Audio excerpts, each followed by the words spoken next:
तो वीडियो में आगे बढ़ें इससे पहले इस बार चैनल को सब्सक्राइब करना पड़ेगा क्योंकि बहुत अच्छी खबर मैं आपके लिए लेके आया हूं। नमस्कार दोस्तों, चंद्रयान 3 इसरो के साइंटिस्टों की कड़ी मेहनत और आप सभी की शुभकामनाओं के साथ ही चांद की सतह के बेहद करीब पहुंच चुका है। और एक बहुत बड़ी खबर अभी अभी आई है कि चंद्रयान 3 का प्रपल्सन मॉड्यूल और विक्रम लैंडर 4.25 लाख किलोमीटर की यात्राएं साथ करने के बाद अब वह अपने निर्धारित कार्यक्रम के लिए दोनों अलग हो चुके हैं। इसरो सेंटर से आज ही एक कमांड भेजी गई जिसकी बदौलत विक्रम लैंडर और प्रपल्सन मॉड्यूल दोनों अलग हो चुके हैं। यहाँ पर प्रपल्सन मॉड्यूल आसमान में ही रहकर विक्रम लैंडर से संपर्क साधता रहेगा और विक्रम लैंडर अब आगे की दूरी खुद तय करते हुए चंद्रमा के 2 चक्कर लगाकर चांद की सरफेस पर उतरेगा। यहाँ पर बहुत सारी इंपॉर्टेंट बातें हैं जो इसरो की तरफ से बताई गई हैं, वो सभी मैं आपको इस वीडियो में बताऊंगा। और साथ ही रूस की तरफ से चांद की धरती पर उतरने के लिए बेताब लूना 25 की क्या स्थिति है, क्या अपडेट है, वह कहां तक पहुंचा है, क्या चांद की धरती पर वो हमसे पहले लैंड कर पाएगा या नहीं, ये भी हम इस वीडियो के एंड में बातें करेंगे। तो यह जो प्रपल्सन मॉड्यूल है वो अलग हुआ है विक्रम लैंडर से। यह 14 जुलाई को जब चंद्रयान लॉन्च हुआ था इसरो के सतीश धवन अंतरिक्ष केंद्र से, तब से लेकर अब तक विक्रम लैंडर के साथ था, लेकिन अब वह अलग हो चुका है। अब दोनों ही मॉड्यूल विक्रम लैंडर और प्रपल्सन मॉड्यूल अपना अपना कार्य करेंगे, यानी कि अपने मिशन को कामयाब बनाएंगे। इसके लिए दोनों आगे बढ़ चुके हैं और अपने पथ पर अग्रसर हैं। अब वैज्ञानिकों के पास 7 दिन का समय और है जिसमें वह विक्रम लैंडर और प्रपल्सन मॉड्यूल के सभी सेंसर और ऑपरेशन के लिए भेजे गए सभी उपकरणों की जांच करेंगे कि कहीं उनमें कोई डैमेज तो नहीं आया, अंतरिक्ष में जो रेडिएशन है उसकी वजह से उन्हें कोई नुकसान तो नहीं पहुंचा है। इसे 7 दिन के समय में चेक करके कंफर्म कर लिया जाएगा। साथ ही इसका अगला चरण डी बूस्टिंग का होगा। विक्रम लैंडर की स्पीड को कम किया जाएगा डी बूस्टिंग की प्रक्रिया के दौरान, यानी कि उसके इंजन को उल्टा घुमाया जाएगा ताकि उसका थ्रस्टर जो है वो चांद की सतह के विपरीत बूस्ट होगा और अपनी स्पीड को कम करेगा ताकि हम 23 अगस्त को इसे सुरक्षित लैंड करवा पाएं। यहाँ पर विक्रम लैंडर को अपने थ्रस्टर्स का इस्तेमाल करना होगा और खुद ही अपनी गति को धीमा करना होगा इसरो के कमांड सेंटर के अनुसार। अब यहाँ पर जो प्रपल्सन मॉड्यूल है वह इसरो के कमांड सेंटर से डेटा को ग्रहण करेगा, यानी कि जो कमांड भेजी जाएगी उसे पृथ्वी से प्राप्त करेगा और विक्रम लैंडर को वह कमांड देगा जिससे वह अपनी सॉफ्ट लैंडिंग को आगे कामयाब बनाएगा। और दूसरी तरफ विक्रम लैंडर से कमांड लेने के बाद वापस इसरो के कमांड सेंटर तक भेजेगा। और अब 18 और 20 अगस्त को होने वाले डी ऑर्बिटिंग के जरिए विक्रम लैंडर को 30 किलोमीटर वाले पेरिलून और 100 किलोमीटर वाले एपोलून ऑर्बिट में डाला जाएगा।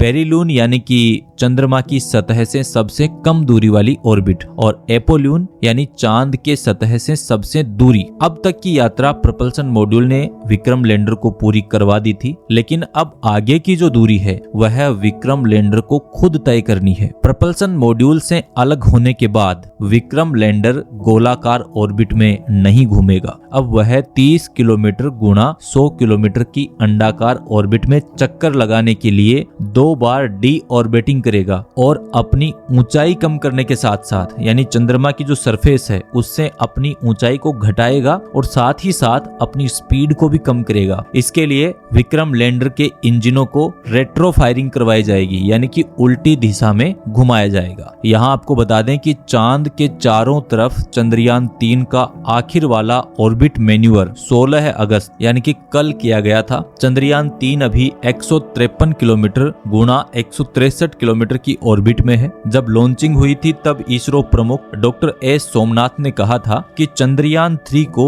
100 किलोमीटर वाली गोलाकार ऑर्बिट में लाएंगे, उसके बाद प्रपल्सन और विक्रम मॉड्यूल को अलग अलग करेंगे। लेकिन यहाँ पर भी कुछ बदलाव हुए हैं और इसी प्रकार का बदलाव हुआ था चंद्रयान 2 में। यहाँ पर आप थोड़ा सा विचार जरूर करेंगे कि 2019 में चंद्रयान 2 के समय भी 100 किलोमीटर की ऑर्बिट की बात हुई थी जिसकी प्लानिंग भी थी, लेकिन लैंडिंग से पहले चंद्रयान 2 की आखिरी ऑर्बिट 119 किलोमीटर गुणा 127 किलोमीटर थी, यानी 100 गुणा 100 की बात हुई थी। लेकिन जो लैंडिंग की प्रक्रिया शुरू हुई वो 119 गुणा 127 पर ही शुरू कर दी गई थी, यानी प्लानिंग के हिसाब से थोड़ा सा अंतर था। अब यहाँ पर बात करते हैं चंद्रयान 3 की। तो चंद्रयान 3 के बारे में इसरो के एक सीनियर साइंटिस्ट ने बताया है कि चंद्रयान 3 को 100 गुणा 150 किलोमीटर की ऑर्बिट में डालने की प्लानिंग थी और अब भी यही योजना है। यह फैसला हाल ही में लिया गया है, इसलिए 16 अगस्त 2023 को चंद्रयान 3 ने जो ऑर्बिट हासिल किया वह उसी का नतीजा था। तो लैंडिंग में अब आज के बाद केवल 6 ही दिन बचेंगे और इस बार जब विक्रम लैंडर को 30 किलोमीटर गुणा 100 किलोमीटर की ऑर्बिट मिल जाएगी तब शुरू होगा सबसे कठिन चरण, यानी सॉफ्ट लैंडिंग की जो प्रक्रिया है वो 30 किलोमीटर की दूरी आने के बाद विक्रम लैंडर की गति को कम करेगा और चंद्रयान 3 को धीमे धीमे चांद की सतह पर उतारा जाएगा। इसरो ने ट्वीट किया कि आज की सफल फायरिंग जो थोड़े समय के लिए आवश्यक थी उसे फायर किया गया, जिससे चंद्रयान 3 को चंद्रमा की 153 किलोमीटर यानी 153 किलोमीटर गुणा 163 किलोमीटर की कक्षा में स्थापित कर दिया गया। इसके साथ ही चांद की ओर बढ़ने के सभी प्रवेश चरण जो हैं वो पूरे कर लिए गए हैं और अब प्रपल्सन मॉड्यूल और लैंडर मॉड्यूल, जिसमें लैंडर रोवर दोनों शामिल हैं। देखिए यहाँ आपको बता दें कि 14 जुलाई को श्रीहरिकोटा से रवाना होने के बाद चंद्रयान 3 ने 3 हफ्तों में कई चरणों को पार किया। 5 अगस्त को पहली बार चांद की कक्षा में दाखिल हुआ, उसके बाद 6, 9 और 14 अगस्त को चंद्रयान 3 ने अलग अलग चरण में प्रवेश किया। इसरो ने इन 3 हफ्तों में चंद्रयान 3 को पृथ्वी से दूर स्थित करने की कक्षाओं में स्थापित किया। यहाँ पर इसरो प्रमुख सोमनाथ ने यह भी कहा है कि हम चंद्रयान 2 वाली गलती नहीं दोहराएंगे। लैंडिंग प्रक्रिया की शुरुआत में वेग लगभग 1.68 किलोमीटर प्रति सेकंड है, लेकिन यह गति चंद्रमा की सतह के क्षैतिज है। यहाँ चंद्रयान 3 लगभग 90 डिग्री झुका हुआ है, जिसे लंबवत होना है, तो क्षैतिज के ऊर्ध्वाधर में बदलने की यह प्रक्रिया गणितीय रूप से बहुत ही दिलचस्प गणना है। हमने बहुत सारे सिमुलेशन किए हैं, पिछली बार हमें यहीं पर समस्या हुई थी। सोमनाथ ने कहा कि इसके अलावा हमें यह सुनिश्चित करना होगा कि ईंधन की खपत कम हो, दूरी की गणना सही हो और सभी एल्गोरिथम ठीक से काम कर रहे हों। इन सब की जांच होने के बाद हम चंद्रयान 3 को सॉफ्ट लैंडिंग के द्वारा चंद्रमा की सतह पर उतार देंगे। और दूसरी तरफ लूना 25 जो कि रूस का चंद्रयान है और यह चंद्रमा की सतह पर चंद्रयान 3 से पहले उतरने के लिए बेताब है। फिलहाल वह बहुत तेज गति से चंद्रमा की तरफ आगे बढ़ रहा है। अब देखना होगा कि वह